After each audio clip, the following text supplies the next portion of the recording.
सुप्रभातम श्रेणी को तम को स्वागत। गत श्रेणी रे आमे कृदंत विषय रे आलोचना करिचे। कृदंतर संज्ञा कृत प्रत्यय कौन, त्वाच प्रत्यय केमती होची, ल्य प्रत्यय केमती होची, लागिले कृदंत तैयारी होची। आओ शत्रु एवं सानच प्रत्ययर व्यवहार आमे भल भाव में जानिचे। आज आउ गोटे प्रत्यय विषय को लेकिन कृदंत किभली भाव में गठित हम से विषय आज आम आलोचना करवा। आउ से प्रत्ययटर ना होची तुमुन।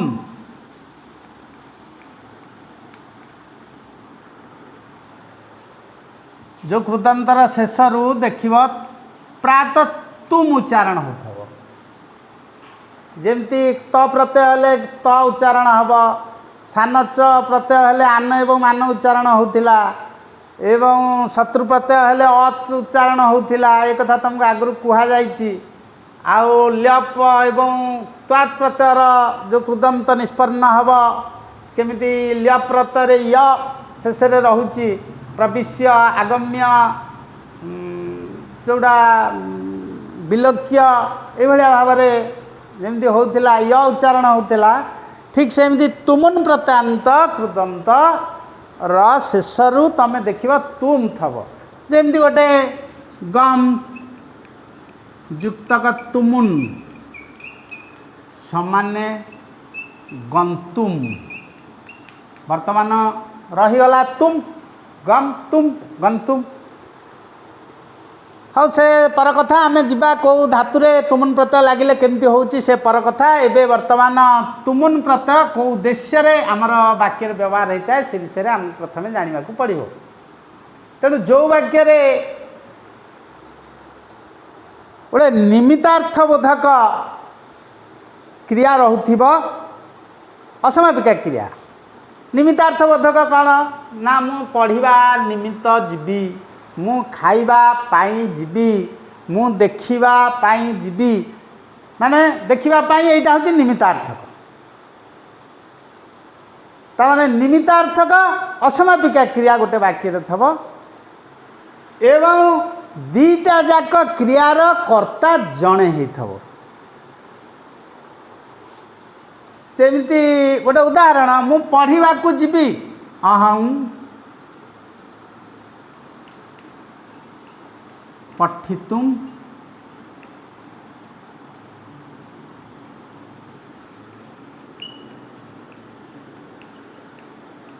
गमिष्यामि। एठी हला कर्ता अहम, एठी हला गमिष्यामि क्रिया एवं पठितुम होची असमापिका क्रिया। पढ़ा को जी कारण पढ़ा है बा पढ़ा निमित्तार्थक असमापिका न कहीकि तुम निमित्तार्थक क्रिया बोली कहीपर। तेणु ये दीटा जाक क्रियार कर्ता होची जणे। जेहेतु दीटा जाक क्रियार कर्ता होची जणे तेणु ये निमित्तार्थक क्रिया लगी तुमुन प्रत्यय। आउ थे कहीदे तुमुन प्रत्यय कौ जगार लगे गोटे वाक्य रे निमित्तार्थबोधक असमापिका क्रिया एवं समापिका क्रियार जदि जणे कर्ता ही थाए।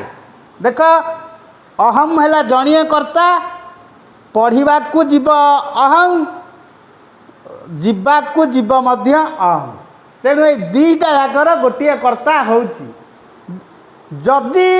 ये भाया वाक्य रे दुई जन कर्ता रहीजिबे ताले सेठी तुमुन प्रत्यय हो पारिबो नाही।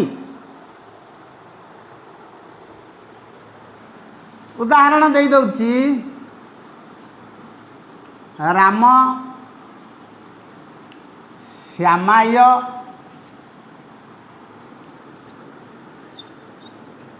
पठनाय।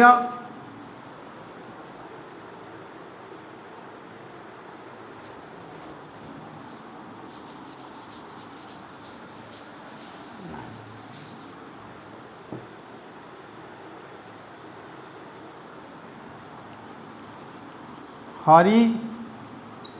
श्यामं गमनाय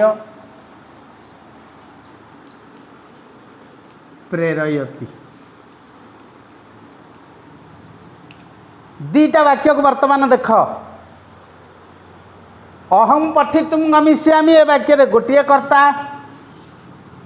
द्वितीय वाक्य रे देख हरि एवं श्याम दीटा नाम विशेष्य पद रही हरि प्रेरयति पठौची ए क्रियार ये हूँ कर्ता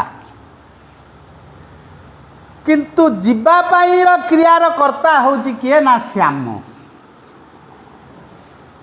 तेणु एठी आमे आउ गंतुम लिखिपारे ना कारण ये तुमुन प्रत्यय हवा कथा जेहेतु गम युक्त तुमुन समान गंतुम अर्थात हरि श्यामं गंतुम प्रेरयति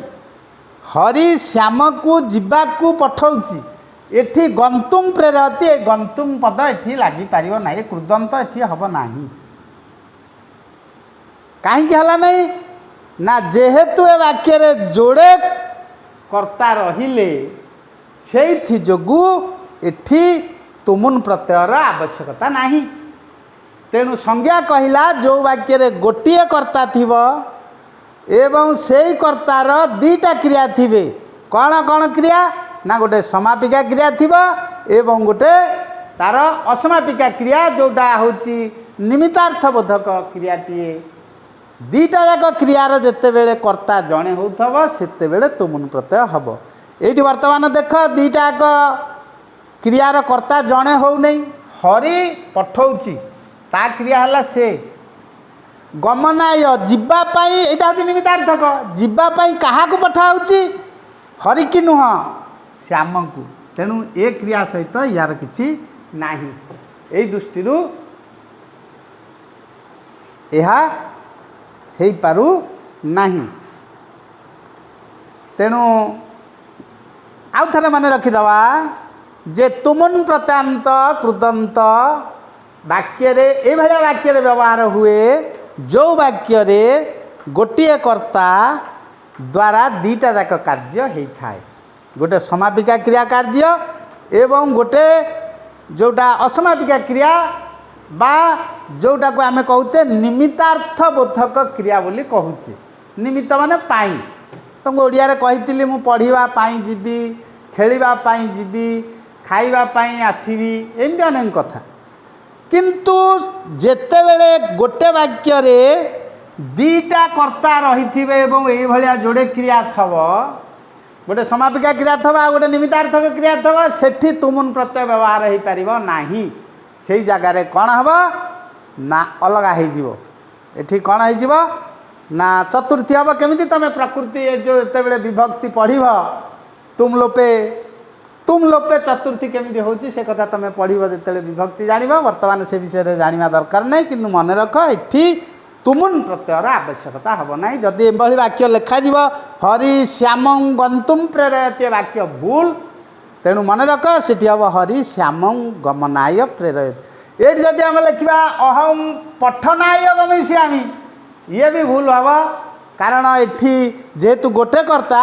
व्याकरण सूत्र अनुसार आमको पठितुम लिखा पड़ो एतिकी है आउ कहीदेली तुमुन प्रत्यांत पद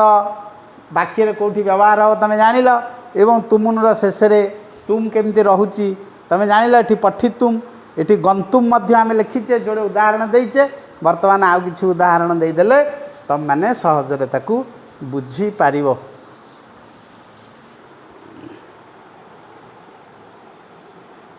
दृश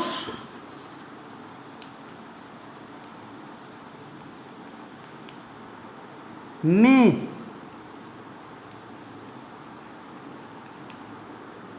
दृष्नि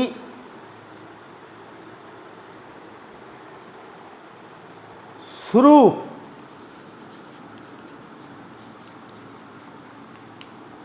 तुमुन श्रोतुम नेतुम द्रष्टुम तेणु ये हूँ आमर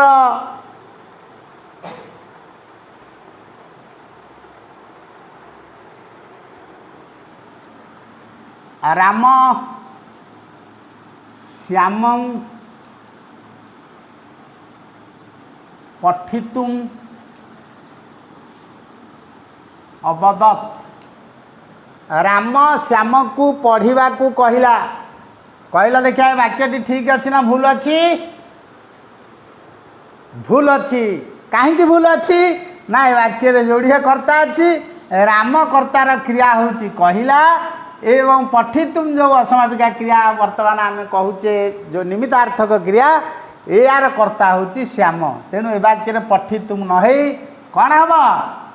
पठनाय तुम प्रत्यांत शब्दर है एतिकी उदाहरण बा कृदंत ये भाव में हुए आउ जो तुमुन गुड़िक तुमर अच्छी तुम ताकू टिके लेखि नहीं पार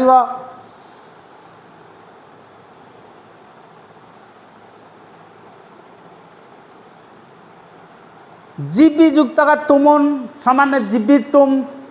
जीवी युक्त का तुमुन बहुत दे उदाहरण तुमर जीवी इख तुमुन इखि तुम त्रु तुमुन तरी तुम त्याज तुमुन त्यक तुम त्याज युक्त का तुमुन त्याज त्याग करवा त्याज युक्त का तुमुन समान त्यक्तुम ये भाव में बहुत गुड़े बही उदाहरण देती क्रू युक्त का तुमुन क्रू तुमुन कर्तुम तेणु से भाया रुम इत्यादि आ जो धातुर जमी स उच्चारण हो दृशु धातु आउ एटे द्रुतुम न करके आम द्रष्टुम बोली कहूचे कारण स जेते प्रकृति में लगे जमी त्वाच लगिले दृशु युक्त त्वाच समान वा रोचे किंतु षष्ट अष्ट होकर दुष्टुआ होमती व्यतिक्रम टिके टिके अच्छे आ सबुठ तुम रही पार ना केतक जगार तुम जान टिके भिन्न भिन्न हम तुम तुम केवल रु अधिकांश जगार तुम प्रत्यांत बा तुम रही सूत्र कहूँ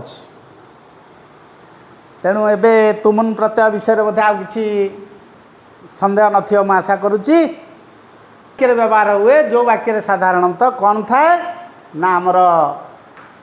गोटे वाक्य दीटा कर्ता थे गोटे निमित्तार्थक क्रिया गोटे समापिका क्रिया दीटा जाकर कर्ता जड़े हेले से आमर तुमुन प्रत्यांत बा तुमुन कृदंत बा तुमुन प्रत्यांत कृदंत व्यवहार हो पार आउ जोटी जोड़े कर्ता थी से जगार हो पार नहीं आ केमती है तुमको उदाहरण दिगला आउ ता शेष तुम प्रायतः रहे पठ युक्त तुमुन पठितुम गम युक्त तुमुन गंतुम भू युक्त तुमुन भवितुम क्रीड़ी युक्त तुमुन क्रीडितुम बद युक्त तुमुन वक्तुम ये भाव में तुमर तुमुन प्रत्यांत कृदंत निष्पन्न हुए ये गला तुमुन आज आउ गोटे प्रत्यय आम आलोचना करदे पुणी आसंता श्रेणी रे अन्य प्रत्यय विषय लगिवा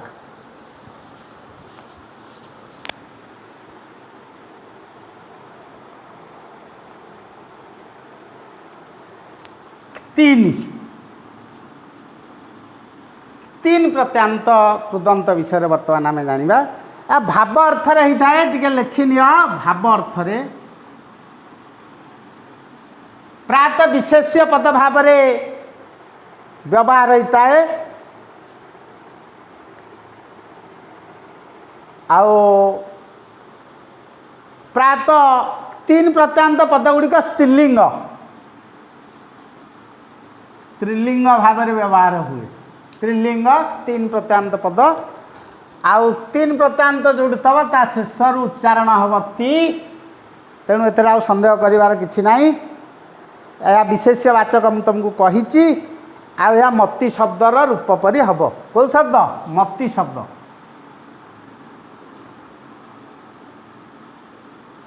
मती शब्दर रूप परी हम चारिटा कथा भाव अर्थ रे तीन प्रत्यय व्यवहार हुए एक तीन प्रत्यय जो धातुरे व्यवहार होता तुम जान ता शेष ती उच्चारण होतब दुई यह प्रायतः स्त्रीलिंग को बुझेब तीन एवं मती शब्दर रूप भली यार रूप हम मती मती जमी ती रोचे ठीक से भाई भाव में गोटे उदाहरण देदेवा दुर्बल से भित्ति अस्ति दुर्बल से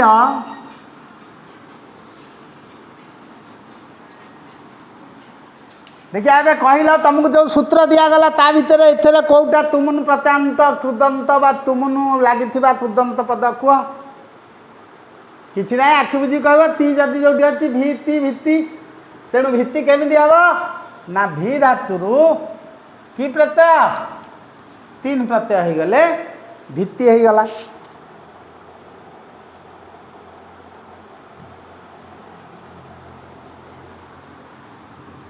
आमे कहूचे कृति कौन हम किए कर क्रू जुक्तक तीन क्रू जुक्तक तीन समाने कृति गति गम जुक्तक तीन समाने गति किछि ना एटा सब समान रूप से भाई हम ए बारण कर नहीं। दृश जुक्तक तीन समाने यहाँ प्राय सदा बेले सामान होची दृश जुक्तक तीन समाने द्रुति आ तुम कह दृष्टि ठीक सेमिति हा जुक्तक तीन समाने हा जुक्तक तीन समाने हानि ये सबू मति शब्द भाया रूप हम एथर आउ किछि नाही पद गुड़िक स्त्रीलिंग यार रूप मति शब्द भली तीन प्रत्यांत शब्द शेष प्रायतः ती रही थाए मुक्ति मुक्ति आम जाना मुक्तिटा केमी होची ती अच्छी तेणु मुक्तिटा को कह मुक जुक्त ती सेमती हम नहीं कारण धातुटा को आमको चिन्हवा पड़ो धातु हूँ कौन मुच तीन मुक्ति मोचन करवा जोटा को आम फिटेवा अर्थरे कही था प्रायतः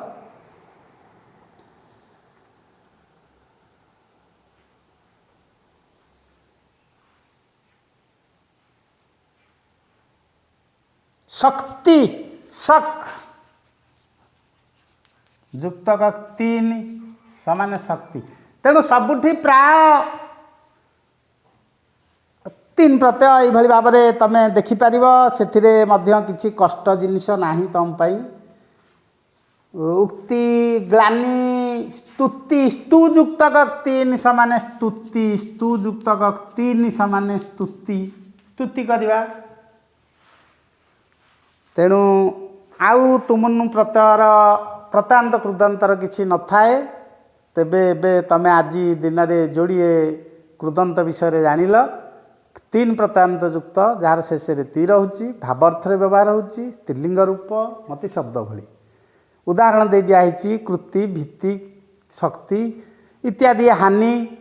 भित्ति गति मुक्ति ये अनेक कथा दिखाई तुम पाखे उदाहरण बही तुम आहरी अजस्र बहुत उदाहरण अच्छी तुम ताक देखि नब एवं या पूर्व जो प्रत्ययटी पढ़ा जाइथिला ताना तुमुन प्रत्यय थिला केमिति गोटे वाक्य कर्ता जटे हेले गोटे निमित्तार्थक धातु जो एवं समापिका क्रिया जो जदि जड़े कर्ता हम से व्यवहार हम जो कर्ता संख्या बढ़ीज से व्यवहार हेनी एक कथा उदाहरण मध्यम दिखाई जा हो आज ये दुईटी कृदंत विषय आलोचना करागला आसंता श्रेणी आम अन्य कृदंत विषय आलोचना करवा आज ये रहू धन्यवाद।